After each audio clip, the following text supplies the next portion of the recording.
গোপালগঞ্জে আওয়ামী লীগের বিক্ষোভ কর্মসূচি থেকে সেনাবাহিনীর টহলরত গাড়িতে আগুন দেওয়া হয়েছে। হামলা চালানো হয়েছে সেনা সদস্যদের উপরেও।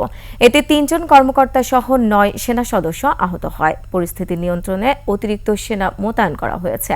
গোপালগঞ্জ প্রতিনিধি একরামুল কবিরের সহায়তায় আরও জানাচ্ছেন মাহিয়া রহমান। ক্ষমতাচ্যুত প্রধানমন্ত্রী শেখ হাসিনাকে দেশ ত্যাগে বাধ্য করা হয়েছে এমন দাবি করে গোপালগঞ্জে বিক্ষোভ করে আওয়ামী লীগ নেতাকর্মীরা। এ সময় সদর উপজেলার গোপীনাথপুরে সেনাবাহিনীর টহল দলের উপর হামলা করে বিক্ষোভকারীরা। এতে আহত হয় সেনা কর্মকর্তা, সংবাদকর্মী ও সাধারণ মানুষ সহ অন্তত ১৫ জন।